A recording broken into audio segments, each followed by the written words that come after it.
Democratic Alliance made its candidate list public earlier today.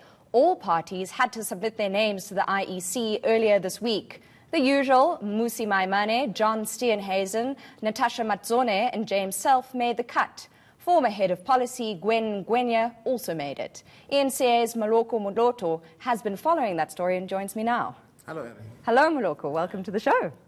Now tell me, you were in Bruma today and the issue of representation and race came up quite strongly. What happened? Well, that is very correct, Erin. I mean, the issues of race in South Africa, you cannot divorce such an important issue. And that is an acknowledgement that James Self has also made, because they were parading about 9 people whom they said will be their candidates. And out of those, I only spotted about 2 white South Africans. The rest were Indian, coloureds and black. And the impression they are creating is that they are representing a diversity of South Africans.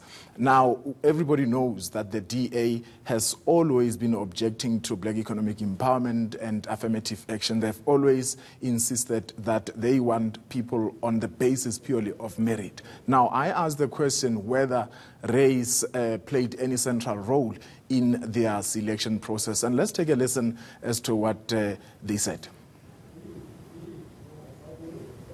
In answer to Moloto's question, I mean, race does play a role. Obviously, we live in South Africa.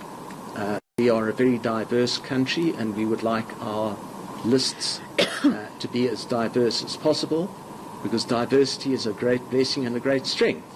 And we derive great insights and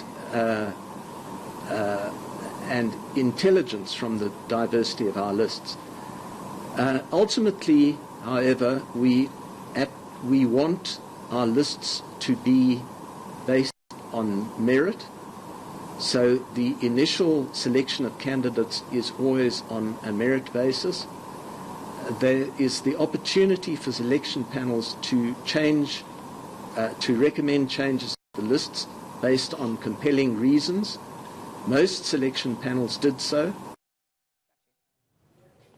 So, Moloko, James Self there underlining the importance of diversity. You've highlighted the disparity with that and the criticism the DA has of BBBEE. I'm interested to know, did they address sexual orientation and LGBTQI representation as well as people living with disabilities? Yes, that is correct. But before we get to that one, on the issue of race, remember that when he says that primarily they focus on merit and only when there's a need, the selection panels will then make recommendations. Essentially, he's saying that without saying it, he's implying that perhaps some of the people who are there are just adding the numbers, ticking the boxes to say we have black people. I mean, if indeed they truly believed on merit, he should be saying that all these people who are here, they did not necessarily have to fill in the numbers when it came to race. However, I must point out that the majority of those people there, if not all of them, are highly educated. I mean, we have advocates, we have one young woman who is only 21. She's a final year student at the University of Cape Town. On the issue of the LGBTI community, they said that they are represented in the list, and of course other people who are living with disability. But also let me quickly talk to the issue of a KZN woman. You remember she was in the media. Sunday Times, I think. Yes, the Sunday Times broke that story, that she was asked, she is coloured.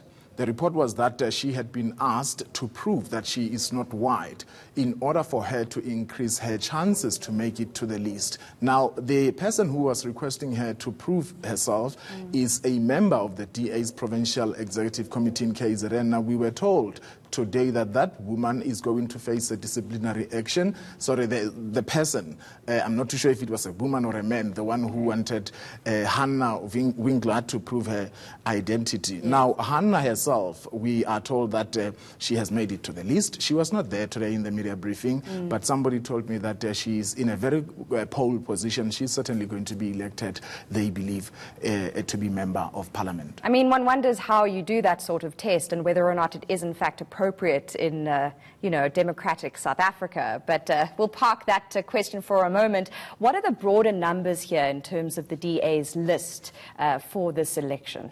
Well, I mean, Parliament, there are how many? 400 members. And obviously not all of them will make it to be elected.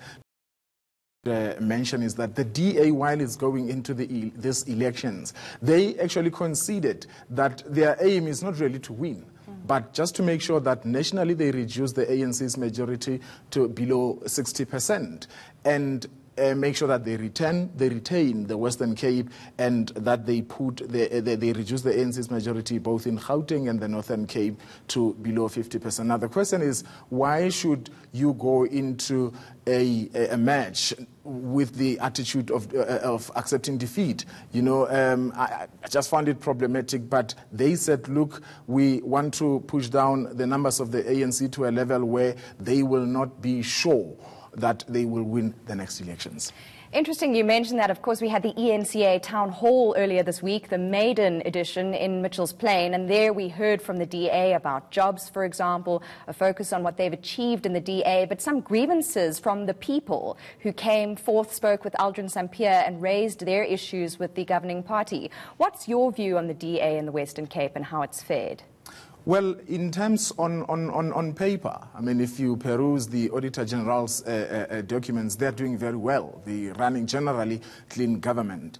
But I'm sure if you take the complaints of people who are living in the periphery, I mean, just when you land at the airport as you're driving into the city center, there are people who are living in shacks, dirt and squalor. So those are the challenges on the ground. And of course, the DA will always argue that they are running clean government. The question is whether everybody in the Western Cape can feel that positive clean governance. Moloko Moloto there with information from the DA. Thank you so much for that information on their list for the national election.